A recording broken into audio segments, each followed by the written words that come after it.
Meus queridos, toda jornada chega até o final. Durante 66 domingos, esta foi a vinheta que iniciou os vídeos que gravamos em cada mensagem, 66 incluindo com esta.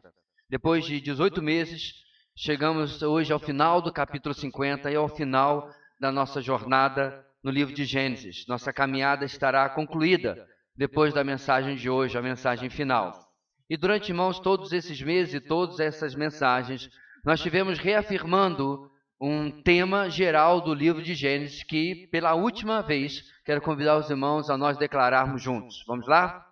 Apesar da maldade do homem, o soberano Deus gracioso o conduz à promessa da redenção. Os irmãos ficaram esperando a cola demorou, vamos de novo. Apesar da maldade do homem, o soberano Deus gracioso o conduz à promessa da redenção. Para lembrarmos, da semana passada, o texto que lemos veio imediatamente após o texto das palavras de Israel, ou seja, Jacó, para os seus filhos, lá até o verso 28 do capítulo 49. A partir dali, na semana passada, encontramos as palavras, desejos e orientações finais de Israel. O servo de Deus, o terceiro patriarca, finalmente chega ao final da sua vida. E semana passada vimos as lições que ele deixa para os seus filhos e, por extensão, ao povo de Israel.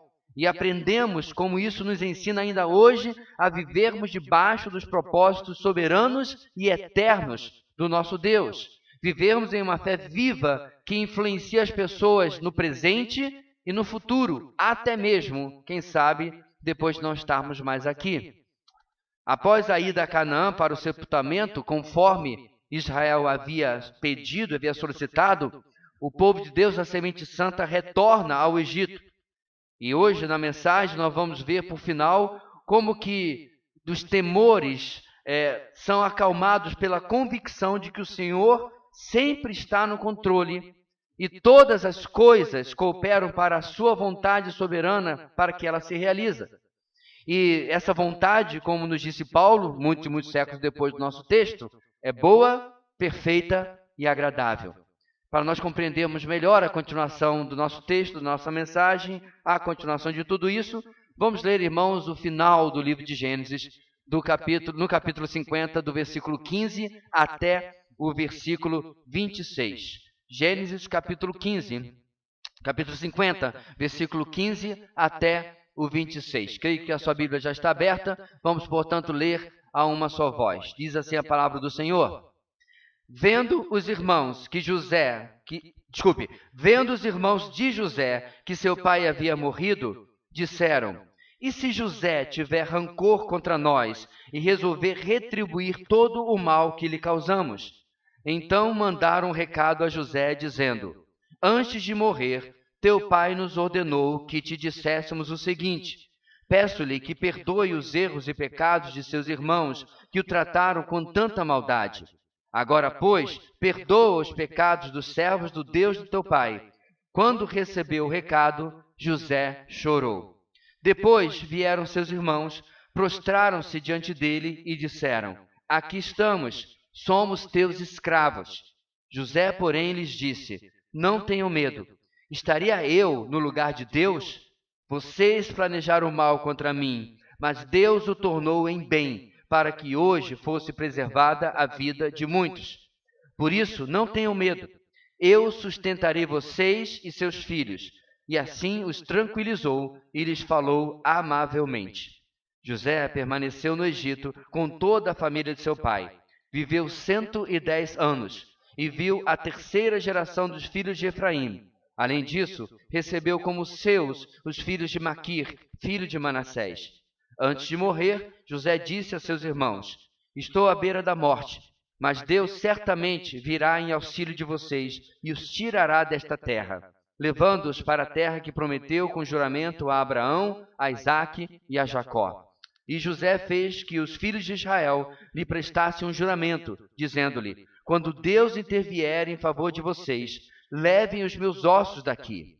Morreu José com a idade de 110 anos. E depois de embalsamado, foi colocado num sarcófago no Egito. Todos nós, irmãos, certamente já tivemos perdidos em uma viagem. Na época pré-GPS, isso era bem mais comum do que se pode pensar. Imagine em uma viagem, mesmo que meio perdidos, nós temos o auxílio de um guia. Por causa dele, sentimos certo... por causa do local que estamos perdidos, ficamos com um certo medo de lugares desconhecidos ou da chegada da noite ou até mesmo da competência do nosso guia, porque afinal de contas, mesmo com ele, estamos no que estamos. De repente, ele é um desses pacifistas que nem mesmo leva uma faquinha de bolso para nos proteger, e lá estamos nós perdidos com este guia que não tem como guardar a nossa segurança. Agora imagine, por outro lado, que mesmo que meio perdido na viagem, em lugar desse guia pacifista que não pode nos proteger, o nosso guia é alguém, com letra A maiúscula, totalmente diferente. Ele não só é forte e capaz, mas ele não está desarmado e não está ele perdido, mesmo que eu e você nos sintamos assim. Mesmo como uma pessoa com este guia à noite nos traria certo clima de insegurança e, de fato, as ameaças existem. Diante do Deus que guiava ao povo de Deus no Egito, ainda assim, irmãos, com este guia, eles lutavam entre a fé e as dúvidas, entre a confiança e os medos. Então, eles precisam ser lembrados de quem é o seu guia e como ele pode, de fato, os levar além das suas limitações até onde eles teriam que chegar. E o mesmo vale para nós hoje. Portanto, irmãos, a palavra de Deus, diante do que eu acabei de mencionar, vai nos ensinar a seguinte grande ideia no dia de hoje. Apesar das nossas limitações, podemos confiar que o Deus soberano cumprirá suas promessas. Apesar das nossas limitações, podemos confiar que o Deus soberano cumprirá suas promessas. Davi, no Salmo 103, nos diz que, como um pai tem compaixão de seus filhos, assim o Senhor tem compaixão dos que o temem, pois ele sabe do que somos formados. Ele se lembra de que somos pó. Esta verdade, irmãos, se aplica a cada um de nós. Essa verdade não significa que Deus, por saber do que somos, passa a mão na nossa cabeça incrédula e diz, está tudo bem. Não, muito pelo contrário.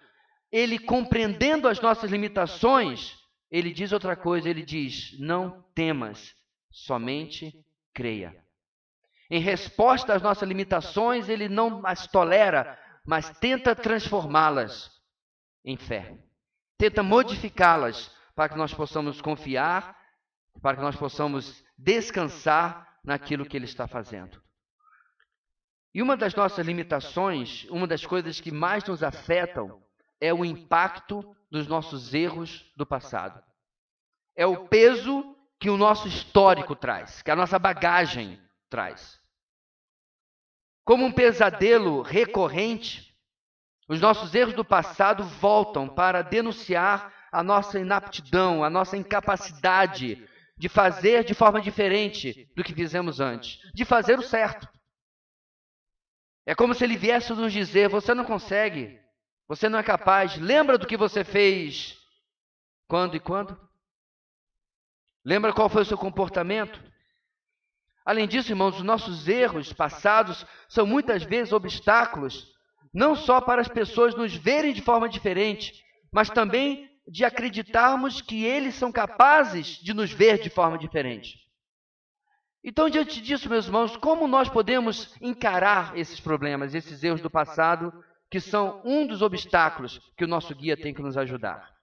Em primeiro lugar, meus irmãos, a palavra de Deus vai nos ensinar o seguinte na mensagem de hoje. As escolhas do passado podem nos tirar o foco dos propósitos de Deus. Verso 15 até o verso 18. As nossas escolhas do passado podem nos tirar o foco dos propósitos de Deus. Iniciando nosso texto, irmãos, no verso 15, podemos ter uma ideia do poder que um chefe de clã tinha no mundo antigo, que um patriarca tinha no mundo antigo. O reencontro de José com seus irmãos particularmente seus 10 irmãos que o haviam vendido para o Egito, já acontecera há 17 anos. 17 anos se passaram desde que eles trouxeram seu pai de Canaã e haviam tomado ciência de que aquele governador era de fato seu irmão. E nesses anos todos, eles estavam convivendo no Egito, digamos, com este grande elefante branco na sala, que, ao que parece, foi ignorado. Qual elefante branco? O passado deles. O que esses homens haviam feito contra o seu irmão.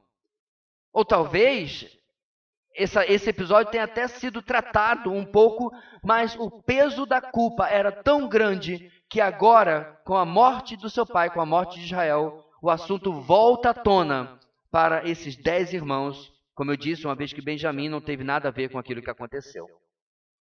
A preocupação deles, irmãos, era se José ainda tinha ou guardava rancor contra eles. E se José resolvia dar o troco agora que seu pai não estava mais ali. Ele era extremamente poderoso, José, e tinha certamente os meios para ser temido. Ele era um homem ainda poderoso, mesmo que o faraó, que o havia colocado no poder, não estivesse mais vivo. O feito era realmente, o que havia sido feito contra eles era realmente um mal, tal como eles classificaram. José tinha os meios, tal como foi dito, e esse mal poderia ser retribuído. E viemos e convenhamos, meus irmãos, rancor é um sentimento extremamente humano, infelizmente. Mágoa, rancor é algo que nós guardamos. Não devemos, não deveríamos, mas guardamos. Mas será que existe algo mais poderoso que o rancor? Mais poderoso do que outros tantos horríveis sentimentos humanos? Isso a gente vai guardar para daqui a pouco. Mas lembrando, irmãos, que o temor desses homens era legítimo. Realmente, José poderia apenas estar, como se diz, comendo o mingau pelas bordas, guardando a sua vingança como um prato frio, como diz o provérbio. Bem, então, diante da sua preocupação, não sei se eles votaram, não sei o que fizeram, eles resolveram agir. Nos versos 16 a 18, eles enviam mensagem a José buscando se antecipar ao possível problema, conforme eles viam. E realmente, meus irmãos, muitas vezes uma postura ativa é a melhor forma de se resolver um conflito. O tempo não é uma boa escolha. Vamos deixar, a gente pode até esperar as coisas se acalmarem, mas já se passaram 17 anos. Isso precisa ser resolvido e antes tarde do que nunca, em lugar de fugir, eles tentam resolver o problema. Então, meus irmãos, isso nos ensina que devemos procurar as pessoas e procurar colocar tudo isso, como a gente diz, em panos limpos. Varrer para baixo do tapete, ignorar, particularmente quando se diz respeito a famílias ou a igrejas, não é uma boa escolha. É mais uma lição, meus irmãos, que não é a primeira vez que Deus nos traz nesta igreja, de que se você tem algo a resolver com alguém, agende isto. Olhe lá, cabeleireiro, para os que vão, massagista, ginástica, compromisso com alguém, coloque lá na sua agenda, resolver aquela pendenga com fulano. Ser proativo e ir atrás do problema foi a melhor decisão que esses homens tomaram. Eles viveriam na insegurança se não tivessem procurado José. Eles viveriam com medo se não tivessem procurado José. Procurar José agora é como vai ou racha. Se realmente ele estiver pensando assim, que seja logo. Mas caso contrário, que a gente possa ser apaziguado na nossa intranquilidade. E aí, meus irmãos, no caso da sua forma como eles procuram seu irmão, eles trazem uma admissão de culpa. Isso também é imprescindível. Eles reconhecem naquilo que eles falam que eles haviam causado um mal a José. Então, quando você vai resolver um conflito, é imprescindível que você inclua isso como eles fizeram, porque olha o que eles dizem: peço-lhe que perdoem os erros e pecados de seus irmãos que o trataram com tanta maldade, isso sendo as palavras que seu pai havia deixado. Talvez até tenha sido uma surpresa para José que seu pai tivesse contado aos demais sobre o seu pedido.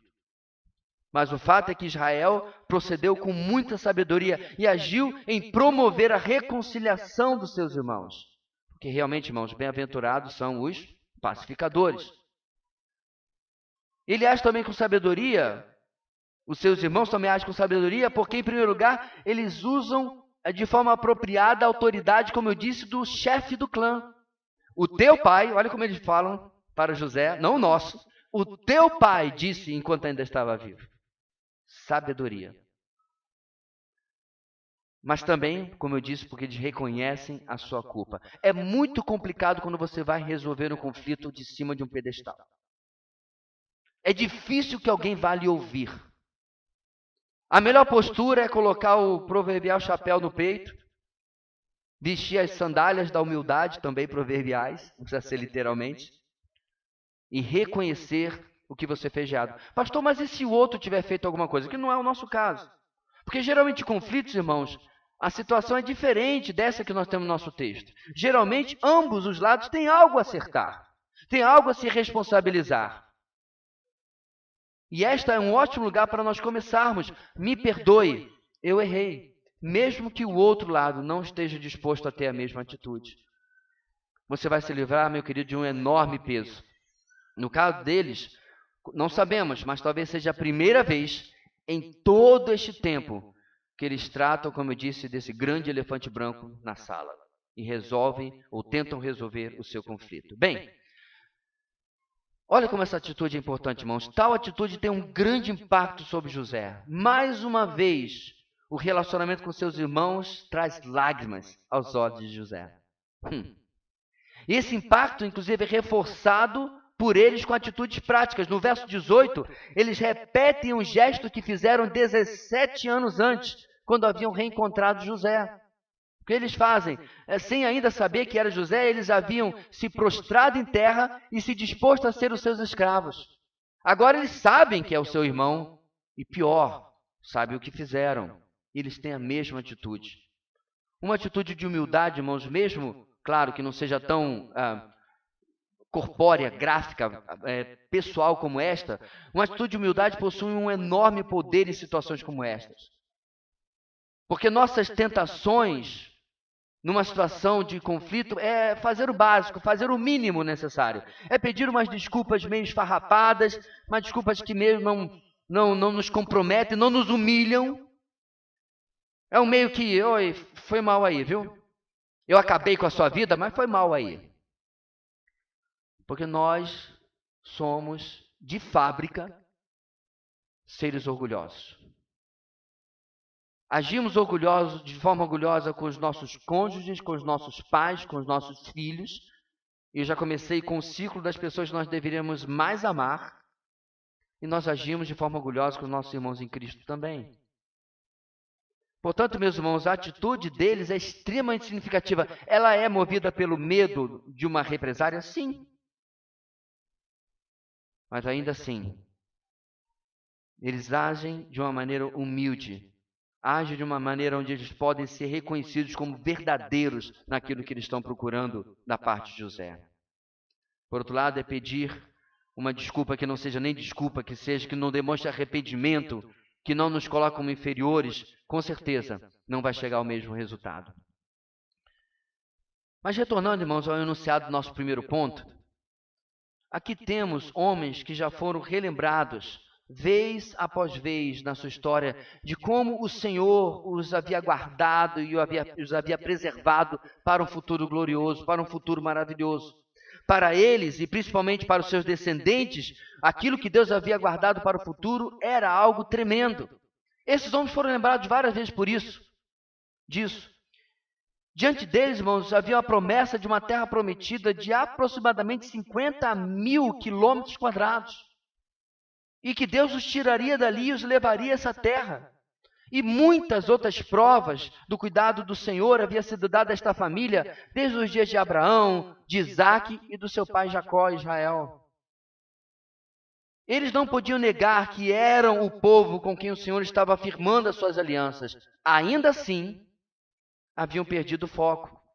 Haviam esquecido quem era o Deus de suas vidas e quais eram os propósitos que ele havia provado para eles. O passado, meus irmãos, é algo tão poderoso que, se não for colocado no seu devido lugar, tira o foco do que Deus tem feito na nossa vida. Nós esquecemos o histórico de Deus, o currículo de Deus, a revelação de Deus para nós. Se nós não prestarmos muita atenção, irmãos, é como se Deus tivesse que se provar para nós, vez após vez após vez. Você pode parar para pensar sobre isso? Você querer que Deus se prove vez após vez após vez? Você desejar que Deus comprove o amor dele por você mais uma vez? Eu sei, meus irmãos, que nós gostamos e precisamos ouvir das pessoas: eu te amo. É salutar e é saudável dentro das famílias, entre os amigos. Mas quando você ouve a sua esposa, seu esposo, seus pais dizendo eu te amo, você pensa assim: ah, bom, eu já estava desconfiando. Não, né? Eu creio que você lembra de quantas vezes ele já provou, ele ou ela já provaram o seu amor por você. Esse eu te amo é uma reafirmação do passado no presente.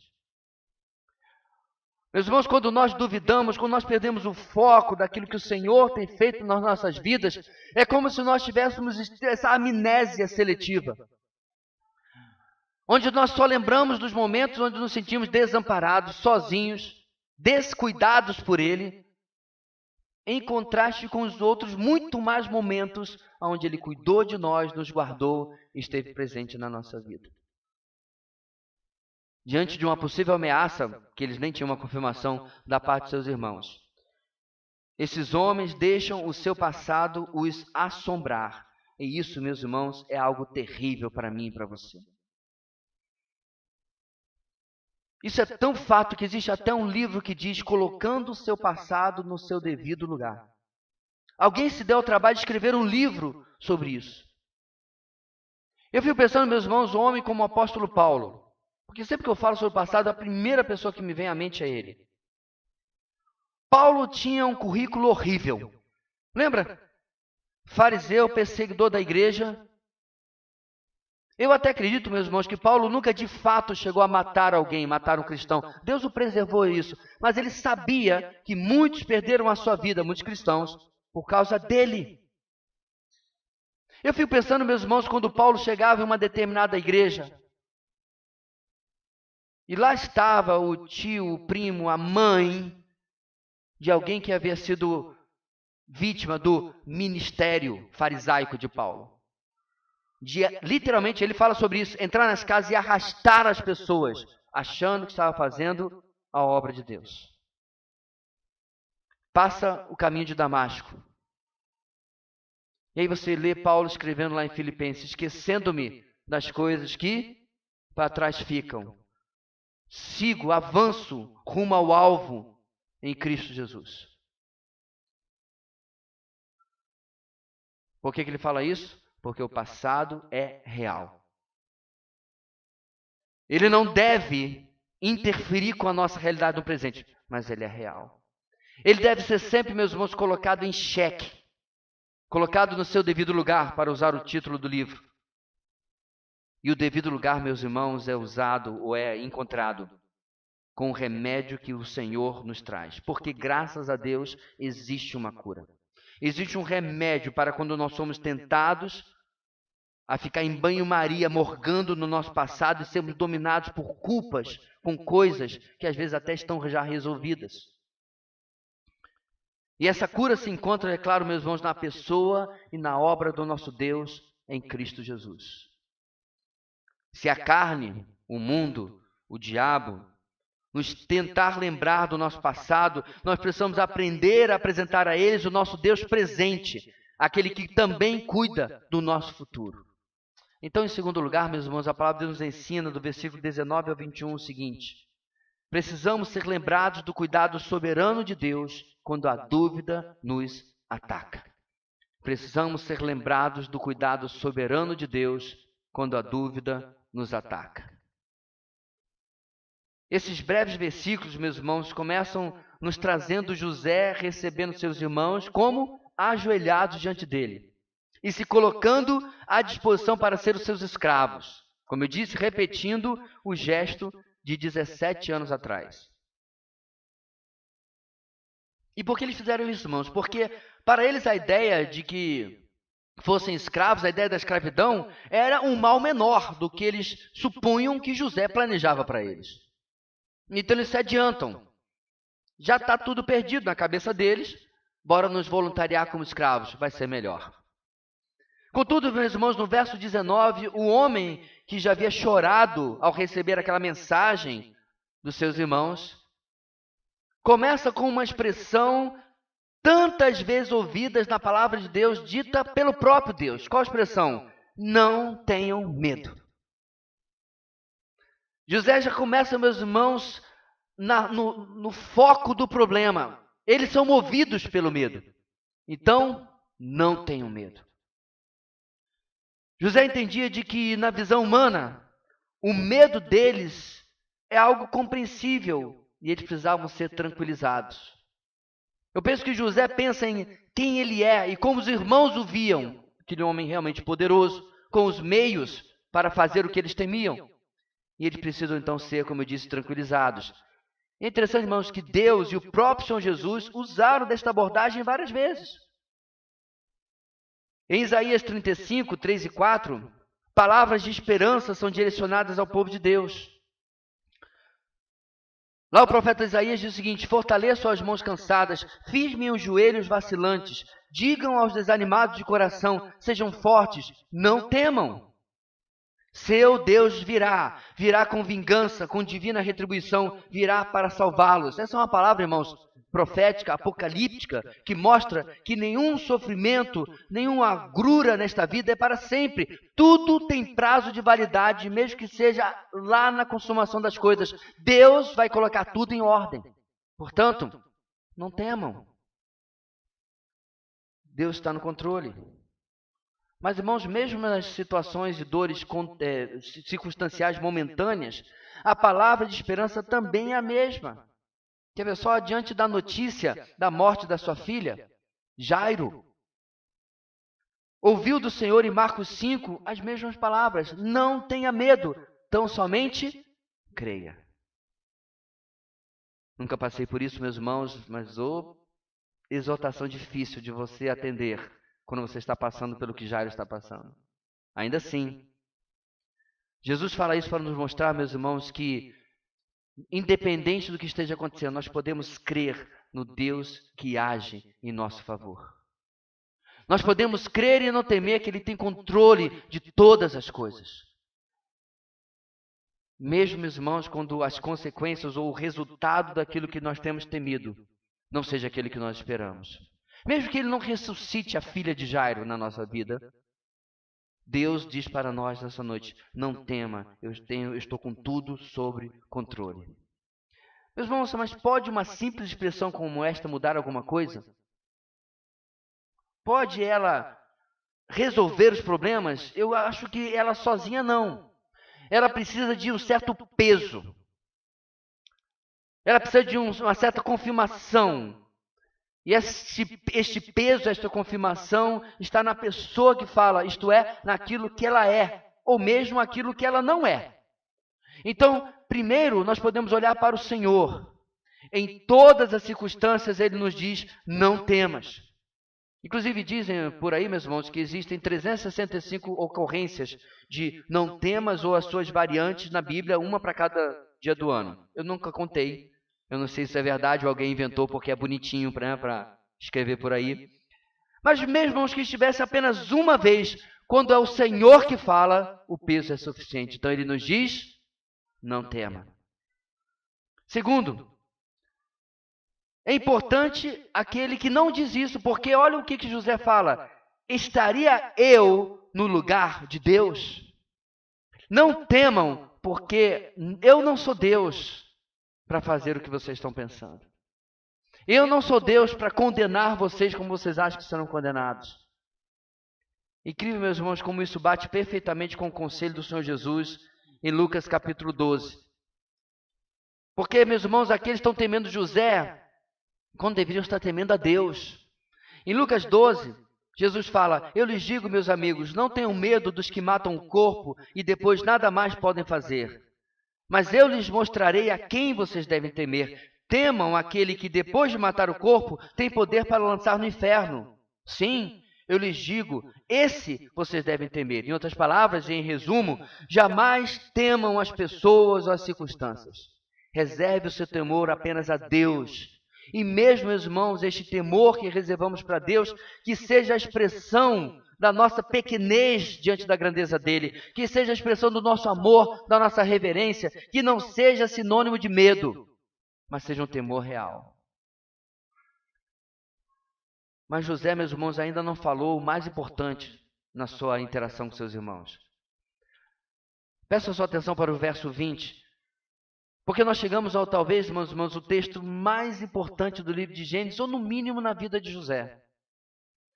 Seus irmãos não precisavam temer, pois José, diferente deles, tem a perspectiva correta do desenrolar dos propósitos soberanos de Deus.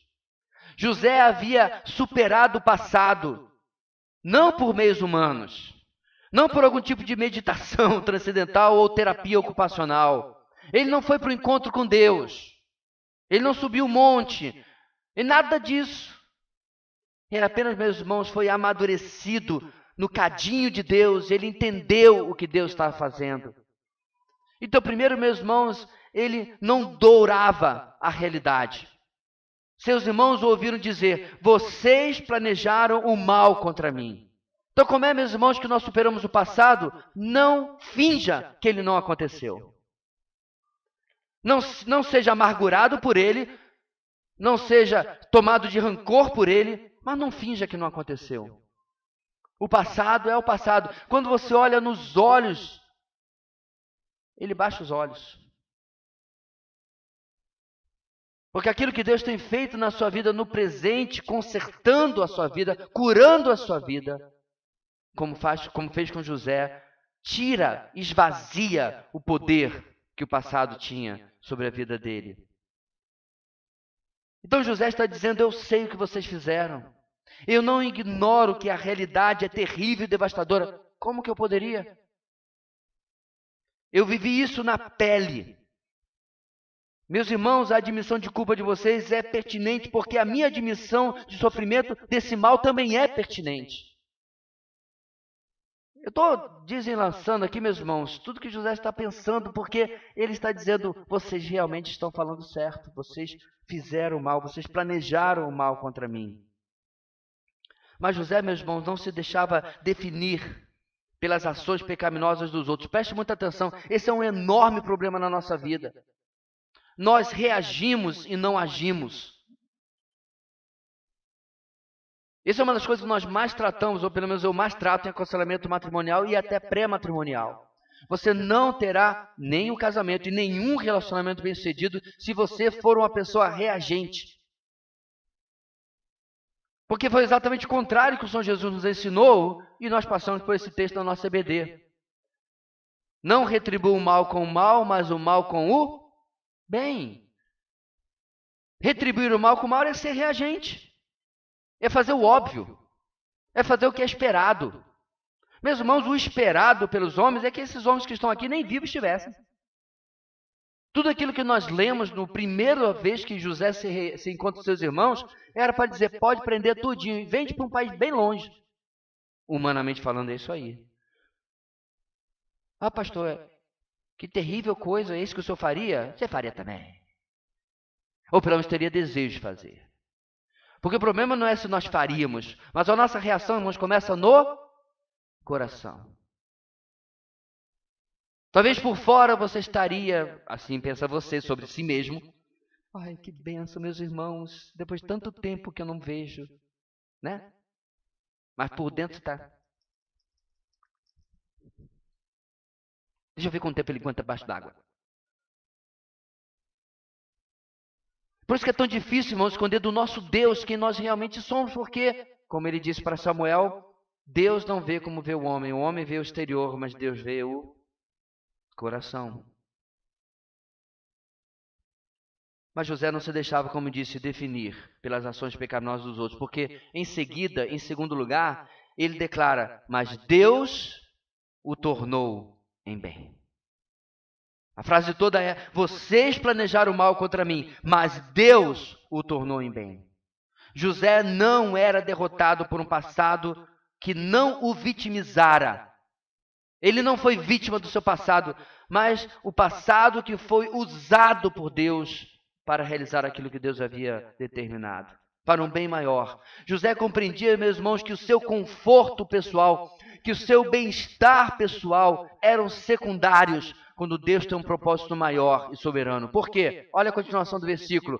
Para que hoje fosse preservada a vida de muitos. E ele nem se refere apenas à descendência de Jacó. Literalmente, irmãos, centenas de milhares de pessoas foram preservadas da vida. Por quê? Porque José interpretou os sonhos do faraó dos 7 anos de fartura e dos 7 anos de fome. Se ele não tivesse interpretado e dado conselho para faraó para fazer o que ele fez, o Egito teria sido devastado e junto com ele uma boa porção da civilização antiga. Uma pessoa curada como José, sã como ele, inteira como ele, só é assim, meus irmãos, porque aprendeu a confiar no Senhor. E a prova final, basta nós lermos o versículo 21. A prova final de que ele realmente era assim. Por isso, não tenham medo. Eu sustentarei vocês e seus filhos. Então vejam, meus irmãos, como ele os tranquiliza, diz o texto, e os fala de forma amável. Sabe por que é importante nós termos exemplos assim, queridos? Porque quando a gente olha para Jesus, ele faz as mesmíssimas coisas e com mais excelência ainda. Sabe o que a sua carne faz? Ele diz assim: então, é porque é Jesus.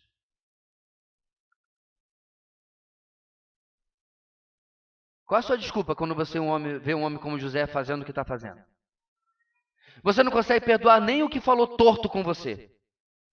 E olha o que ele está fazendo.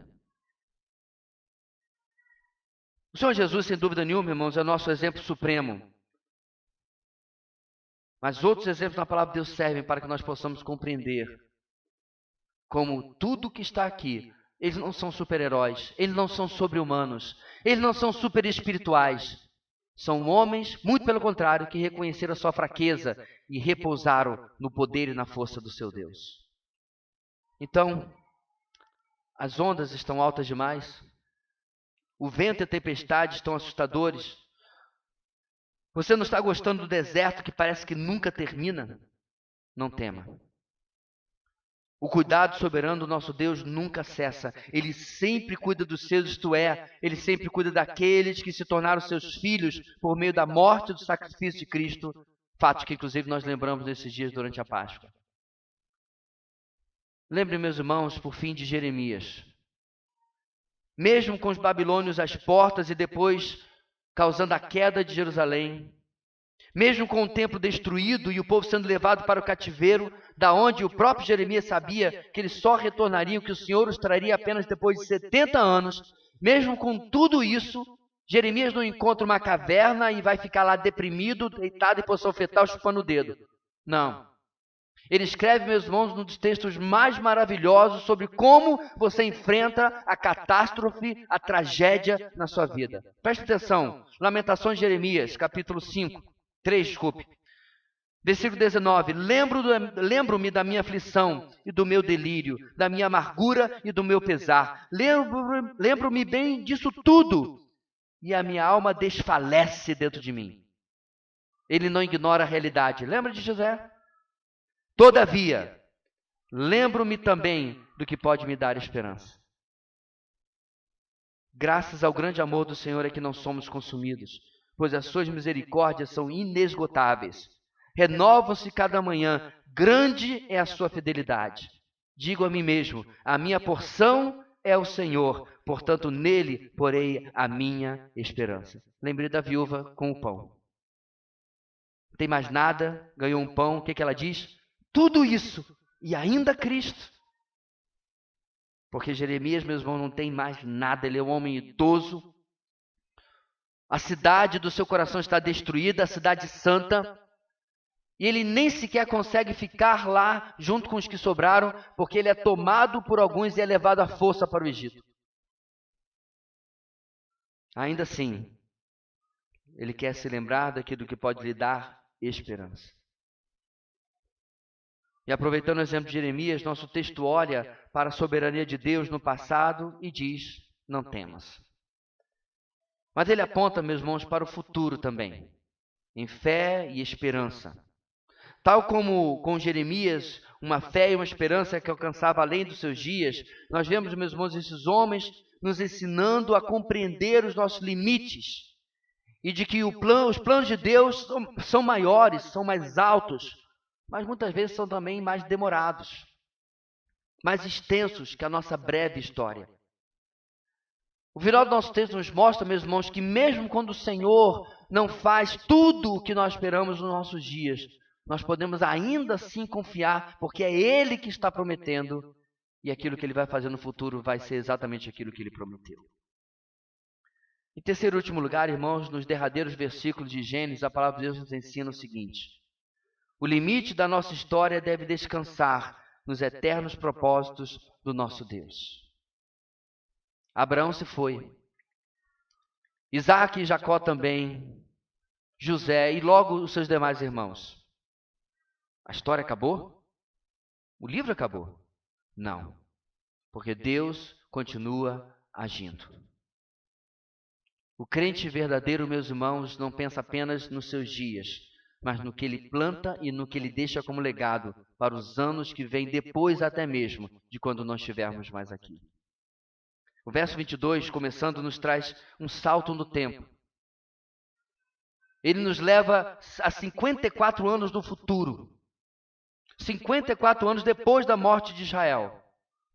Nos leva ao final da vida de José, tendo ele e todos os demais descendentes de Israel permanecido no Egito.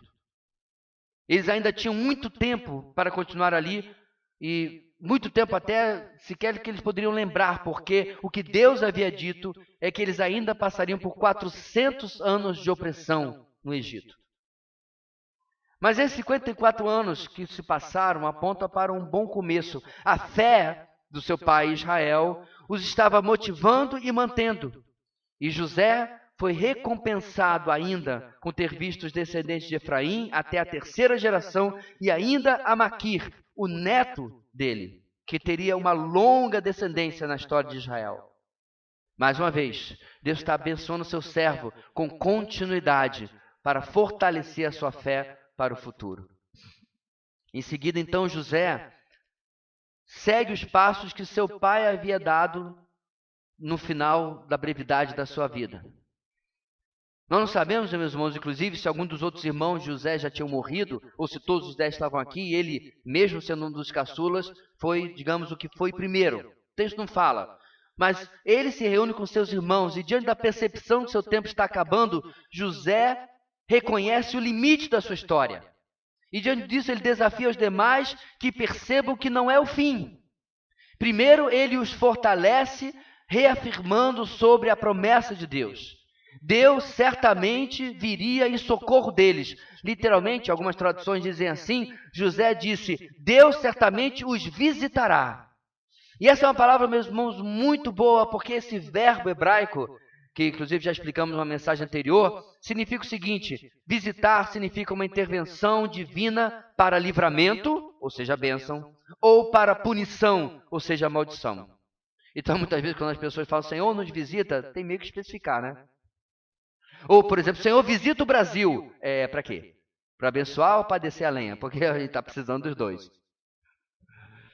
O termo significa os dois. Neste caso, Deus iria intervir para a bênção, para livrá-los e levá-los à terra prometida, que havia sido prometida aos patriarcas, ao bisavô, ao avô e ao pai deles, Abraão, Isaque e Jacó, isto é, Israel. Em seguida, depois de dizer que Deus os iria visitar, José fortalece a fé deles ainda mais, confirmando esta palavra inicial ao fazê-los jurar. Deus vai visitá-los. Quer uma prova? Eu quero que vocês jurem que vocês vão levar meus ossos daqui. Eu tenho tamanha confiança de que Deus vai fazer o que Ele prometeu, que eu quero que vocês levem meus ossos daqui, tal como nós fizemos com o nosso pai. Novamente, meus irmãos, é bom destacar, como falamos com Israel, isso aqui não é um capricho. Não é um velho de 110 anos dizendo assim, eu não quero ser enterrado aqui, quero ser enterrado no alto de uma montanha, voltado para um vale. Não, não é isso não. Quero a flor tal, a bandeira do meu time. Não é um capricho, é uma declaração de fé. Eu creio que Deus vai cumprir. E a prova, eu quero que vocês me enterrem lá e não aqui. E assim foi. Se você verificar mais à frente, quando o povo de Deus chega nos dias de Josué, José é enterrado em Siquém, terra que foi dada em herança a ele e a seus descendentes. E assim ele morre, aos 110 anos, um homem que Deus usou para nos deixar, meus irmãos, um dos exemplos mais marcantes em toda a Bíblia.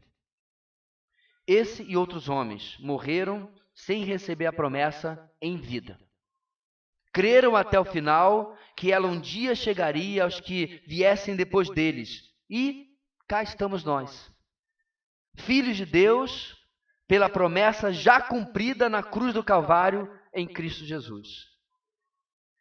E por isso, meus irmãos, nós que fomos remidos desta forma, estamos convencidos de que o nosso futuro no programa de Deus está em outro lugar e que este mundo atual é apenas parte de uma peregrinação até aquela terra.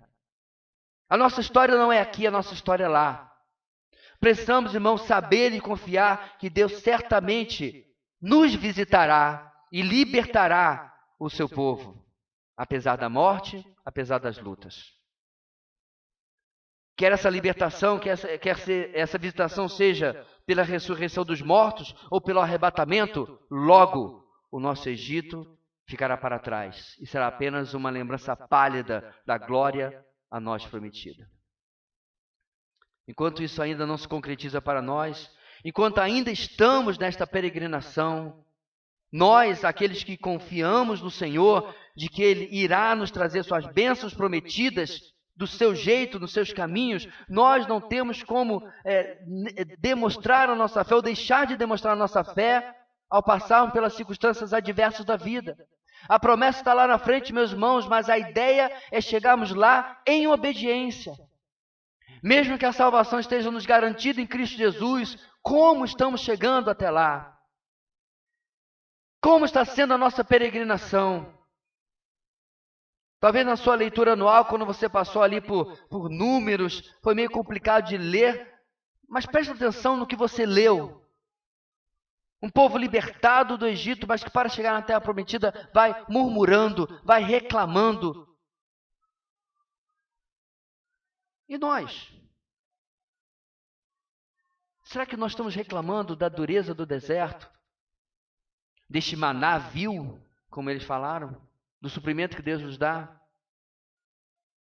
Se como crentes, irmãos, confiarmos de todo o coração na soberania de Deus, a morte e tudo aquilo que desespera os homens perderão seu poder sobre nós.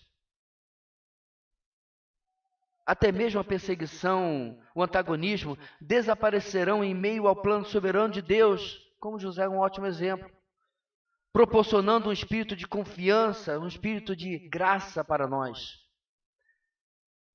As pessoas, o mundo pode intentar o mal, eles podem planejar o mal, mas temos confiança de que sempre, irmãos, absolutamente sempre, o Senhor transformará o mal em bem para a sua própria glória.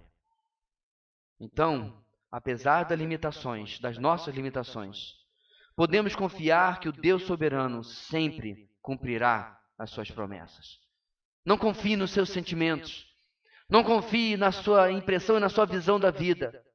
Confiemos no Senhor, naquilo que Ele nos deixou. Nosso livro de Gênesis, irmãos, não termina com um final de Hollywood. Não termina com um final feliz, com um casamento ou algum tipo de objetivo conquistado. Não é esse tipo de livro. A mensagem que Moisés planejou, dada por Deus, foi entregue.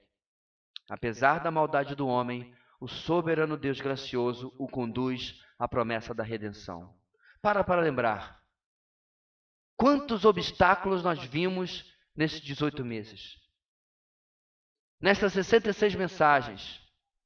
Nós vimos homens falhos. Nós vimos homens abusados.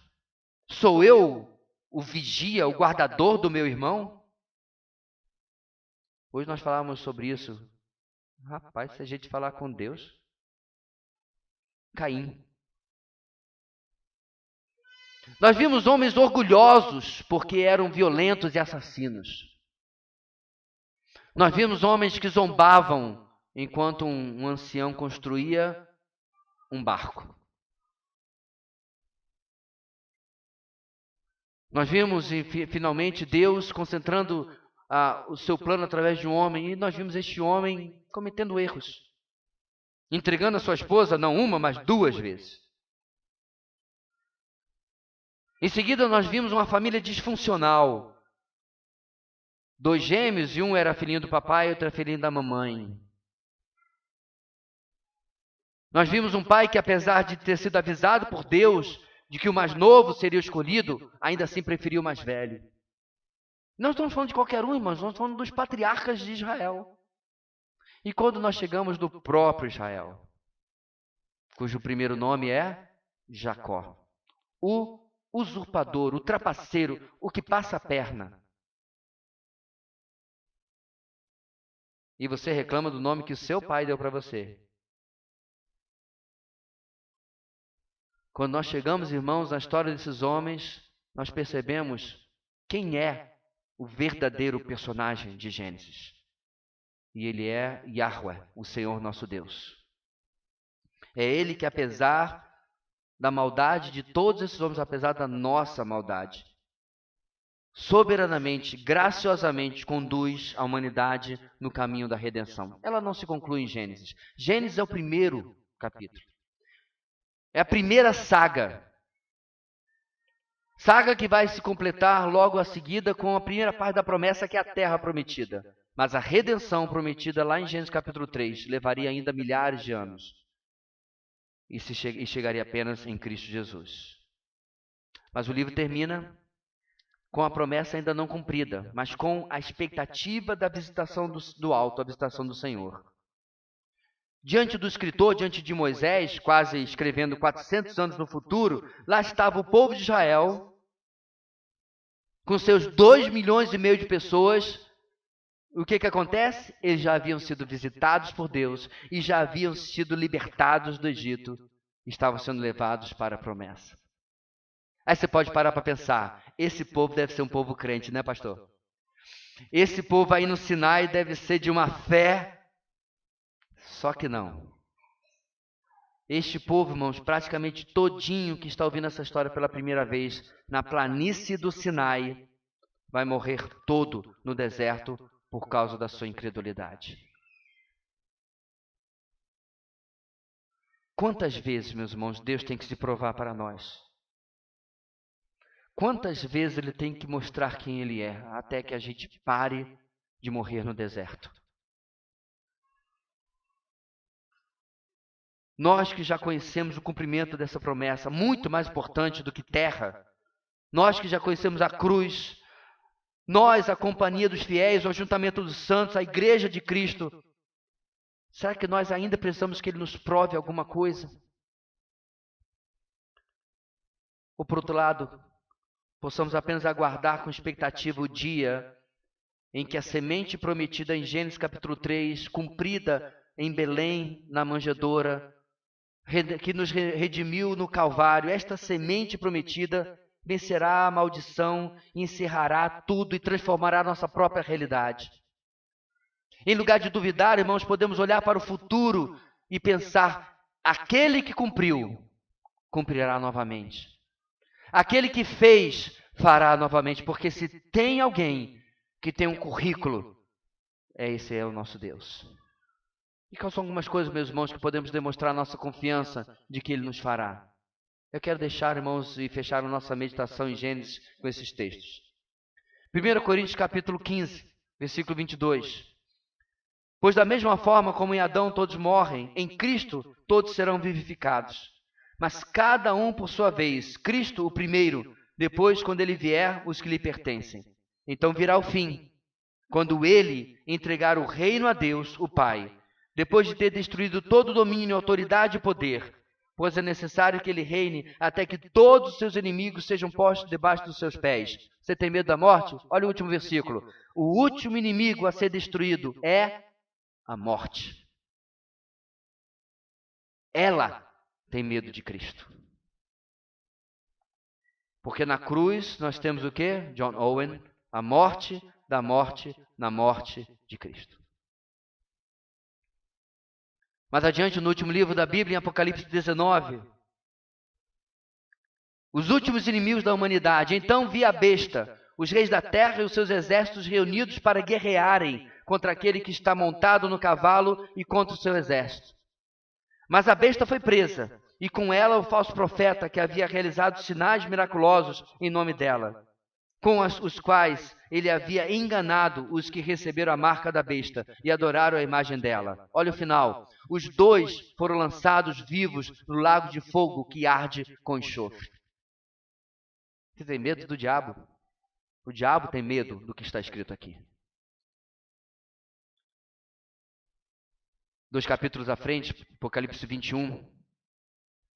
Então vi novos céus e nova terra, pois o primeiro céu e a primeira terra tinham passado e o mar já não existia. Vi a cidade santa, a nova Jerusalém, que descia dos céus, da parte de Deus, preparada como uma noiva adornada para o seu marido. Ouvi uma forte voz que vinha do trono e dizia: agora o tabernáculo de Deus está com os homens, com os quais ele viverá. Eles serão os seus povos e o próprio Deus estará com eles e será o seu Deus. Ele enxugará dos seus olhos toda lágrima. Não haverá mais morte, nem tristeza, nem choro, nem dor, pois a antiga ordem já passou. Aquele que estava sentado no trono disse: estou fazendo novas todas as coisas. E acrescentou: escreva isto, pois estas palavras são verdadeiras e dignas de confiança. Disse-me ainda: está feito. Eu sou o Alfa e o Ômega, o princípio e o fim. A quem tiver sede, darei de beber gratuitamente da fonte da água viva. O vencedor, eu e você, herdará tudo isto, e eu serei seu Deus, e ele será o meu filho. Promessas. Promessas que deviam remover todo medo, todo receio das nossas vidas.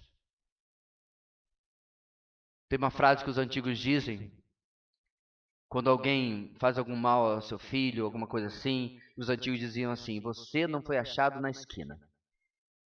A Bíblia tem, meus irmãos, a sua versão desse antigo dito. Você foi comprado por alto preço. As promessas de Deus sobre a sua vida, meus irmãos, mostram o quanto Ele nos ama, quanto Ele te ama. E mostra, meus irmãos, como nós podemos viver uma vida segura, guardada neste Deus maravilhoso. Um Deus que abriu mão da glória para morrer em nosso lugar, para viver entre nós e para ser o nosso Senhor e Mestre. Que a mensagem de Gênesis, meus irmãos, seja resumida nisto. Creia, não tema. Todas as suas promessas se cumprirão, e elas são para nós e para os nossos filhos. Deus querido, dá-nos esta confiança nesta semana e em nossa vida como um todo. Dificuldades, obstáculos surgirão, desafios grandes, mas maior é o que está ao nosso lado do que aquele que está no mundo. Somos guardados em Ti, somos como a menina dos Teus olhos, e as expressões se sucedem de como o Senhor nos ama, de como o Senhor nos guarda. Porque só um Deus tão misericordioso, irmãos, poderia relevar tamanho abuso da humanidade, tamanha ofensa da humanidade, e ainda assim chamar os seus, cuidar e amar os seus, guardar os seus e cumprir para cada um dos seus as promessas que Ele tem nos dado. Que, ó Deus, nós possamos viver esta vida leve, esta vida alegre, esta vida contente, porque nós temos tudo isso e ainda Cristo. Temos muito mais do que precisamos, temos muito mais do que merecemos. Muito obrigado, Deus, por esta caminhada que se encerra hoje. Tudo aquilo que aprendemos, ó Deus, talvez até de primeira vez neste texto tão antigo, seja relembrado pelo Teu Espírito, marcado e trazendo maturidade e crescimento nas nossas vidas. É o que oramos, em o nome de Jesus. Amém e amém. Bom, Cédric.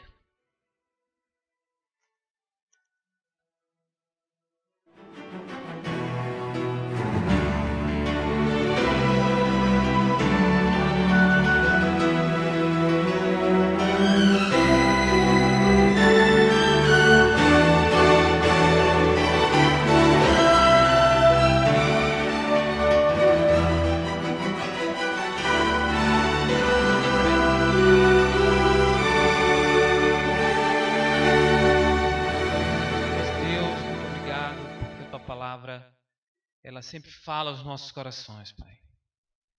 Nos mostrando, ó Deus, que apesar de tudo que